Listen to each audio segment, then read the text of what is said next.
Hello everyone, and welcome back to your daily government and financial news update.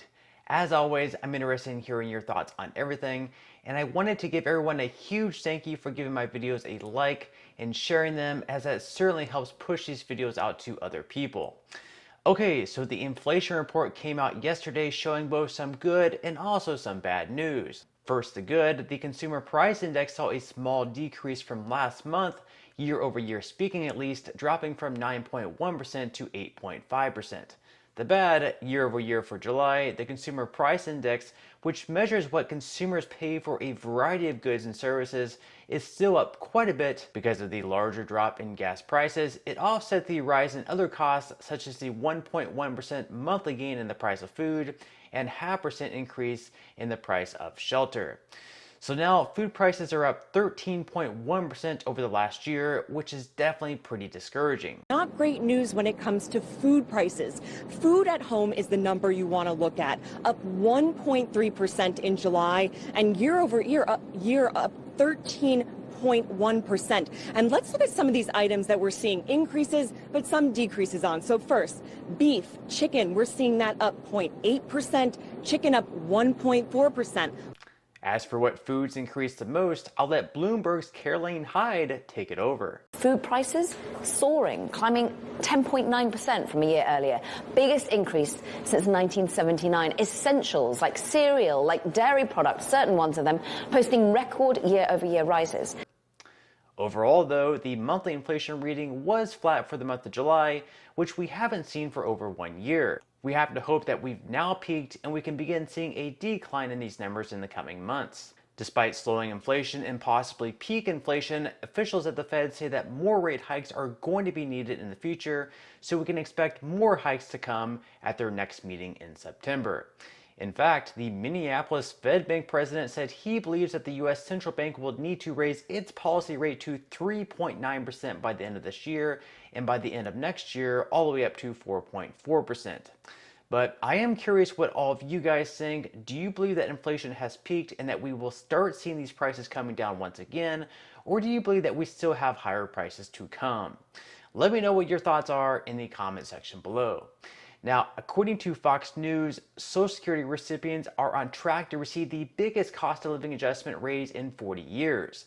This would certainly be needed for those retired Americans on fixed incomes with prices soaring, and according to the Senior Citizens League, which is a nonpartisan group, they estimate that the adjustment for 2023 could be all the way up at 9.6% based on the inflation data from July. The way they figure the cost of living adjustment is by looking at the CPIW, which over the last year has now jumped by 9.1%. So in order for this estimate to be true, we would have to see more jumps in this figure over the next 2 months.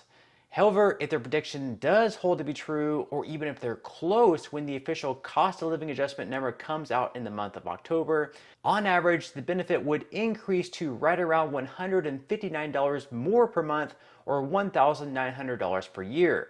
Again, this would be the largest increase in quite some time. The downside to this, though, according to Mary Johnson, who happens to be a policy analyst at the Senior Citizens League, is that with these higher payments, it may reduce eligibility for low-income safety net programs such as food stamps, and may also make it so some people are no longer eligible for those programs.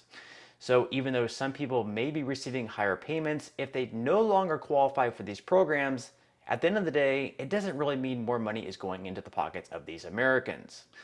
In the meantime, it's also been quite difficult for those on fixed incomes to get by this year, since they won't be seeing any extra money until next year in 2023, all the while prices continue climbing each and every month. So with that issue in mind, do you believe that cost of living adjustments should be made more often, perhaps every 3 to 6 months, rather than on a yearly basis, or do you think that they should just keep the system as they currently have it? Now, Wisconsin Senator Ron Johnson has been facing quite a bit of blowback of late, as he suggested that Social Security and Medicare should be eliminated as federal entitlement programs and instead become classified as discretionary spending. According to the Washington Examiner, Johnson is arguing that the reclassification could subject the programs to congressional approval on an annual basis, rather than automatically sending the payments no matter what the costs are. In an interview with the Regular Joe show earlier this month, Johnson said, "What we ought to be doing is we ought to turn everything into discretionary spending, so it's all evaluated, so we can fix problems or fix programs that are broken that are going to be bankrupt. Because again, as long as things are on automatic pilot, we just continue to pile up debt." So as you can imagine, these comments are giving Democrats a lot of ammo to use, with Senate Majority Leader Chuck Schumer claiming that Ron Johnson and other Republicans want to end Social Security and Medicare entirely. A spokesperson for Johnson quickly came to his defense, though, saying that he does not support cutting the programs altogether. Rather, his point was that without fiscal discipline and oversight typically found with discretionary spending, Congress has allowed the guaranteed benefits for programs like Social Security and Medicare to be threatened. Ron Johnson is currently up for re-election in just 3 months, which is expected to be a highly contested election against Mandela Barnes. Now, in some other good news related to the inflation data is that investors were obviously pretty thrilled with the numbers, and the numbers really showed it, with the S&P 500 climbing up by 2.13%, the Dow Jones was in the green by 1.63%, and the Nasdaq made the biggest jump of them all, up 2.89%. Now, the S&P 500 has reached its highest level since May of this year and is now just down by 12% since the beginning of this year, after being down by over 20% at one point in time. Now, to open up for today, stocks are once again looking pretty good, with all the major indexes in the green, as we have Dow futures currently up by 0.39%, S&P 500 futures up 0.33%, and Nasdaq futures up by 0.29%. Bitcoin, which seems to be closely tracking the stock market, which is just a little bit odd considering that it's more so considered a storage of value, has also been up pretty big over the last day, up by 5.97%, and over the last month is up by a whopping 19%. So with the stock market and Bitcoin looking more and more like they've already reached their bottom and it's all up from here, we can't be 100% sure of that. But with that said, it definitely wouldn't be a bad time to start investing, or if you've already started investing, to continue dollar cost averaging in. So if you would like to receive 6 free stocks and $5 worth of Bitcoin, in the comment section below, I will leave a link where you can receive just that from my partner in Webull. And even if you don't feel like investing at this time for whatever reason, once you receive the free stocks, you can always sell them for what they're worth and transfer that money right back to your bank account. Now, in total, you should be receiving a value of right around $50 or more. Some people have received over $3,000 in the past, which will be taxable, but still, you can think of that as just some free extra money with just a few minutes of work.